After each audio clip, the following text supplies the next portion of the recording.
Lanka presents its preliminary findings. First, let me introduce the members of the mission present here. First of all, our chief observer, Mr. Nacho Sanchez Amor, a member of the European Parliament from Spain. We also have his deputy, Ms. Premadasa.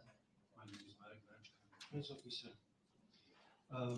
There will be an opportunity for journalists to ask questions after our chief observer will deliver the statement.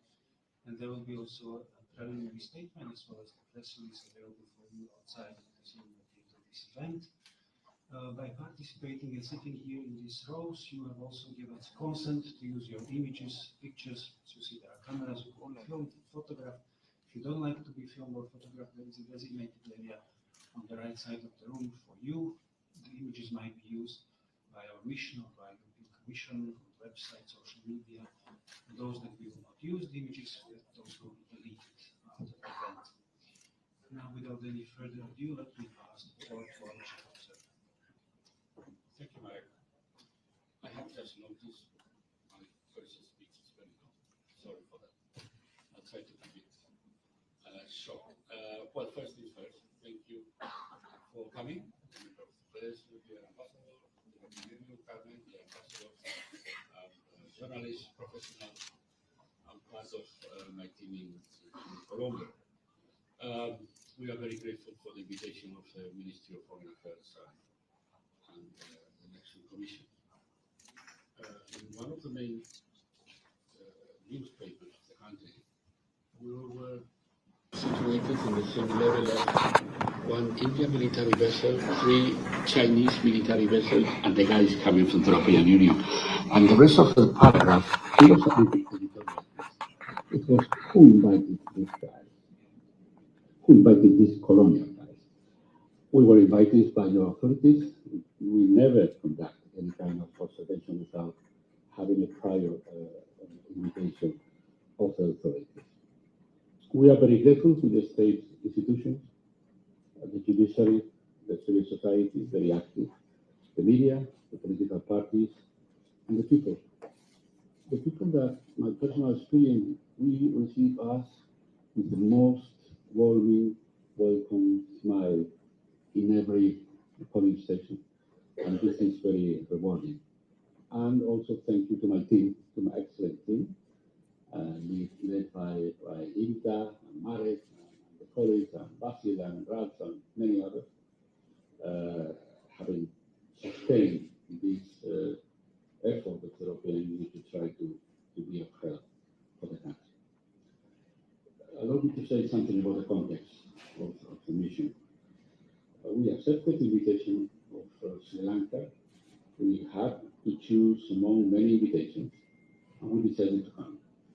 We decided to come not only because it's a usual thing that we do, it's our 7th electoral mission, but also because this election has been the translation, or the electoral translation of the unease and the tension and the unrest that the Alliance signifies for the country.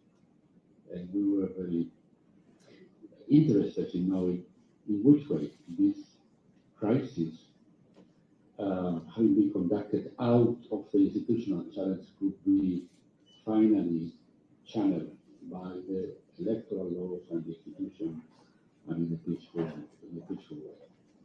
As I said in my first conference, I'm happy to underline again, we have excellent news, peaceful and calm environment, absolutely. Minor irrelevant incidents, and the other good news, the divide, because the religion, the ethnic, the identity has not been present at the core of the campaign and election. But this is excellent news, and the result has been underlined by the media. The results show that this is not a divide, has not been a divide as this in this election. We are presenting what we call our preliminary findings, and we always start our preliminary findings with a paragraph carefully crafted. They try to appear in a nutshell what is our impression. Allow me to read it arbitrary. The 2024 presidential election was the first pivotal step after the Aragalaya to reinvigorate the democratic process through the ballot box. The Election Commission of Sri Lanka conducted the process independently and with results, ensuring transparency at all key stages of elections.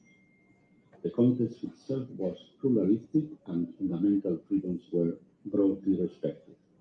Campaign was peaceful and energetic, yet advantage of incumbency tilted the playing field with some manipulative digital campaigns aimed to confuse voters.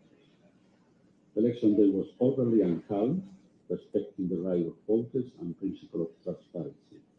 Vote count and the tabulation of results was also positively rated by citizens and international observers, and all the candidates accepted the outcome of the polls. I have to say, this is the first time in my long list of 20-something missions in which I'm delivering the press conference having already a president having been sworn, and this is a very speedy process and very calm and very peaceful. I think the conceding speeches and statements were very useful.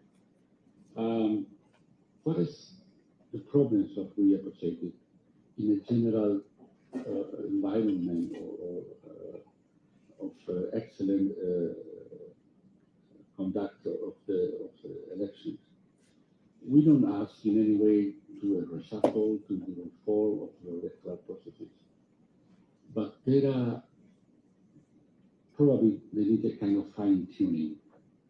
It's to refine. It's not about to change deeply, because it's high time to get rid of all practices not in line with the maturity and the development of your historic electoral tradition. We are talking about some of these practices that are completely out of the rest of the process, and probably these practices are going to be part of our recommendations in the final report. The mission is our 7th mission, as I said. It's a tradition to come, and this is a proof of engagement. When we come to a country, it's a signal of our willing to continue the relation and to be partners of the country. We arrived, the whole team arrived on mid-August. On the day of the election, we had 70 observers observing the opening, the voting, the counting, the tabulation. We visited 274 polling stations, and we were present in 29 counting premises and in 22 tabulation centers. I don't want to extend on this. Give me any kind of figures about the shape and scope of the activities of the mission. We are eager to provide anything. Let's go to the assessment more in detail. The legal framework of the country to conduct election is perfectly conducive, and we are happy to note that there are improvements in the last period. Some of the improvement, not only because we recommend it, probably there are proper domestic analysis regarding data protection, regarding campaign financing, regarding the inclusion of the new voters, with the voters list at the end of the month, in the way that anybody having 18 years could be included in the voter list to vote. Some concerns that are, if you allow me to say, kind of preemptive or preventive concerns. Because there are new laws, the laws on terrorism, the online safety law, and the draft on civil society organizations that raise some concern. Not only because the text, because some interpretation of this law could conduct some erosion of fundamental rights. I'm not saying in any way because these laws have not been used in the process, but they are still passed, and some of them being drafted, and we are a little bit worried of what could be the use of these laws later. Election Commission. I'm very happy to say probably this is of my long list of missions, the mission in which I had the opportunity to appreciate the commitment and the capacity and the excellent results of the work of the election commission. In many ways, very transparent, very efficient, very professional, trusted. Not one single of my interlocutors, I probably the rest of the team, has never cast a minor doubt about the attitude of the election commission. And to enjoy this trust is really an asset that you have to enjoy and keep it and to take care of. Very close to the civil society, working with the civil society, vocal, because it's not as frequent to see election commission coming out vocally saying, be careful with that, don't do that, we notice that, and coming out publicly, for example, with the failed survey, or with the misuse of the results of other issues. It's not only to act professionally, it's to appear before the public opinion doing things and being the watchdog of the election. The collaboration with police has been excellent, despite the lack of having a general inspector. This is good news. We enjoy institution functions, not depending on the person, because the institutional game is well established, and then the police acted on behalf of the Election Commission and an excellent record of interventions, trying to avoid any problem regarding the election. Our concern then is not about the political will and the professionalism of the Election Commission, it's about the lack of proper enforcement capacity. Not sufficiently probably funded, with probably the lack of personal and the lack of maybe material resources. And this is the thing the country has to tackle, because we enjoy an excellent election commission in many aspects, but the election commission has to be reinforced in the enforcement capacity. The registration of the candidates, nothing to comment on the formal process. But what was the result of the registration process? 39 male candidates. At the end, 38 male candidates. Not one single woman. This is a problem. This is a problem you have to tackle. Women is a thing that you are listening from us in our report. This is quite strange. That if you are only there are 2 months and no one single woman. I guess there are more women in the country than monks. But anyway, this is the thing you have to solve, because this is one of the things that is not in line with the maturity of your electoral process. And 39 candidates, some of them, several of them, not even having conducted a campaign. 39 candidates, it's a big number of candidates from the point of view of the state resources allocated to candidates not campaigning, or not representing any other thing than being proxies or the real candidate, or being only trying to have some notoriety in the society. That costs money for the budget of the state, for the treasury. And I think you have to think of ways to try to be sure that the candidates for this important position, as the president, is representing something in the society, not the particular political will to appear in a list. I'm not asking in any way for raise the guarantee bond. No. There are other ways to be sure that the people enlisted to be candidate is representing something in the public opinion.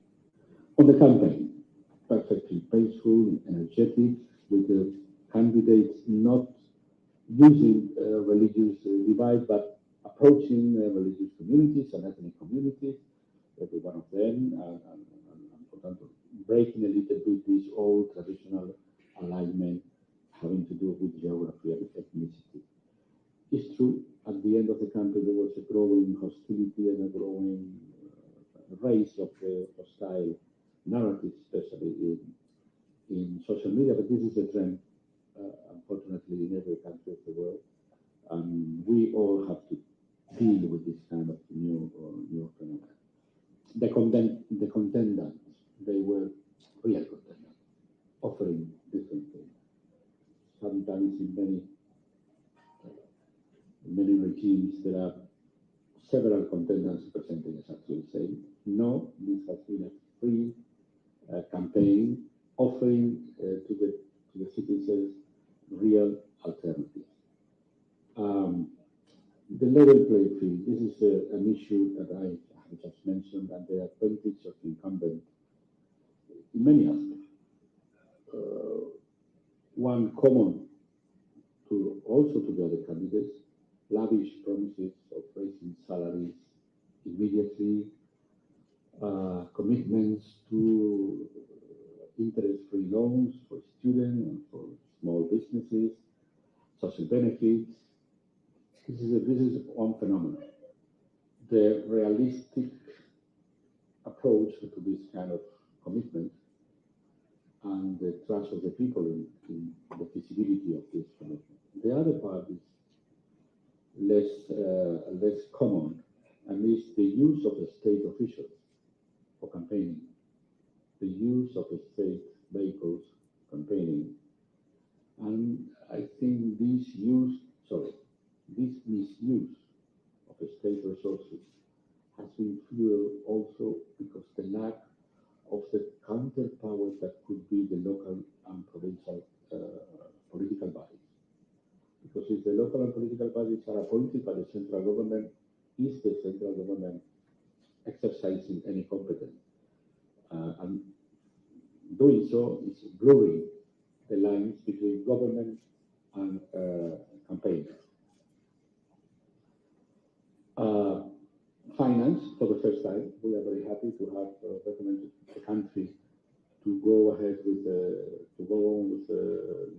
legislation on campaign finance. It's the first time. It's true there are an absence of limits on private donation, and the other main issue is the control of the finance is provided after the campaign. Meaning, it's true, Election Commission is trying to have a look in the campaign finances, but this is not an information that has been offered before to the voters to be part of the equation of anyone.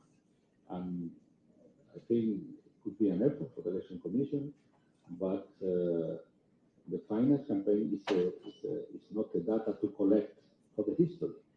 It's the data to offer to the voters as part of the information regarding the candidates. And the problem that I mentioned, the Election Commission is receiving 39 finance reports. In our view, with difficulties to manage, except is the Election Commission simply stamp the papers and publish the papers online.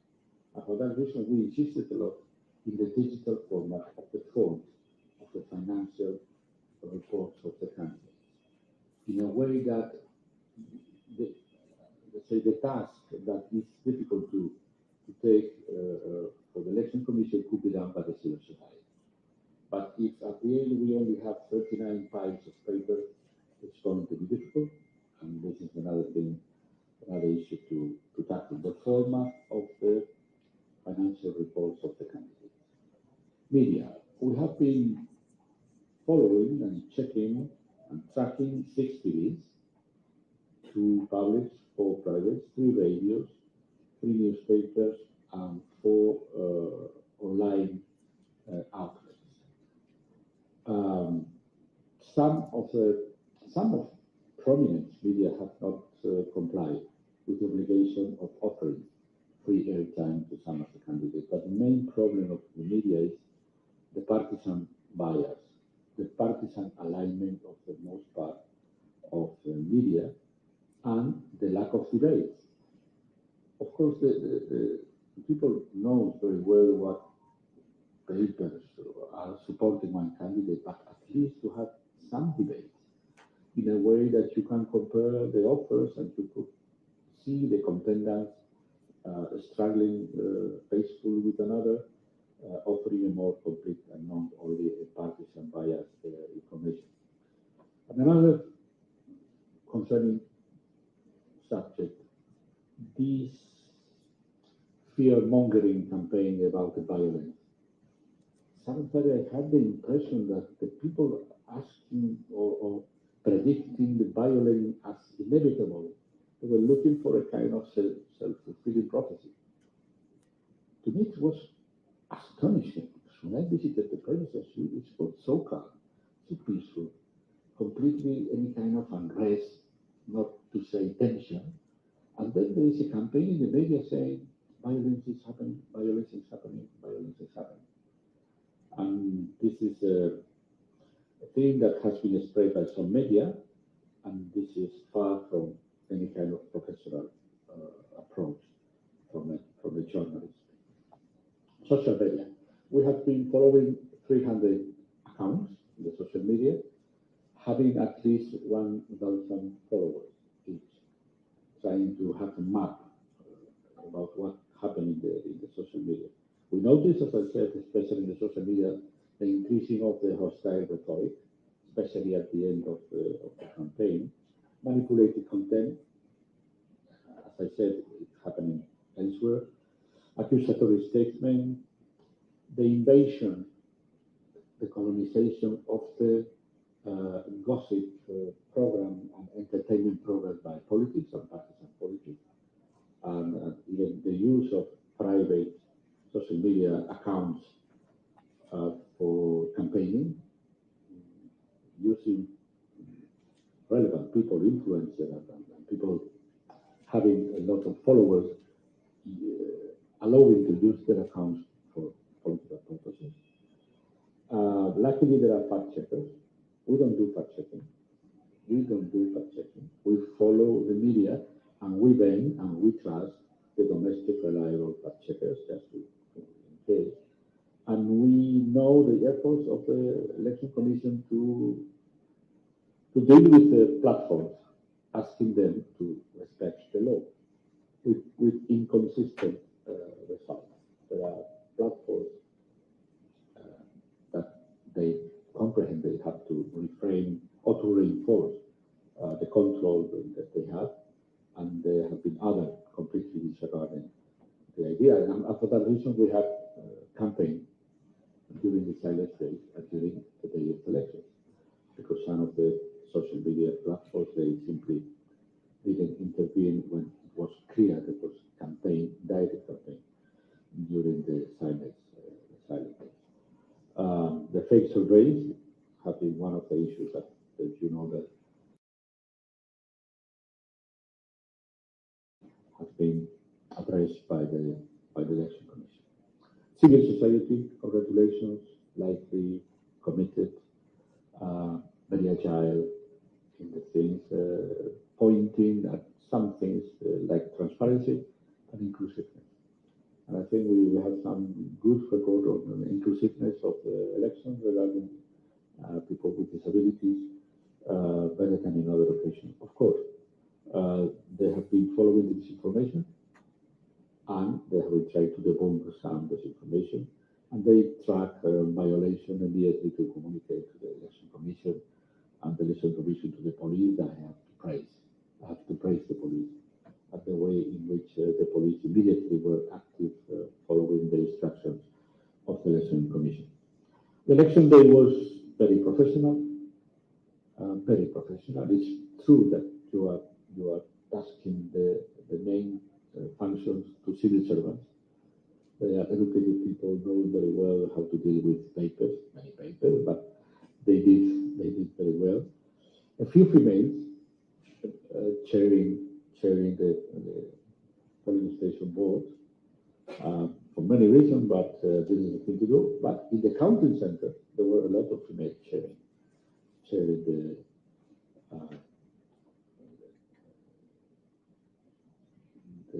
the counting teams that they have. The observers, without any restriction, observing elections. We only have one minor problem because I'm chair of a board, asked for the passport to our observer, but nothing to do with us, nothing to relate, nothing with the party observer, nothing with the puppet and other society organization observing the election. Minor events in any way affecting, despite having had 600 complaints every day, nothing particularly remarkable and nothing at all being not allowing the peaceful development of the vote. Social media campaigning during the Chinese days and social media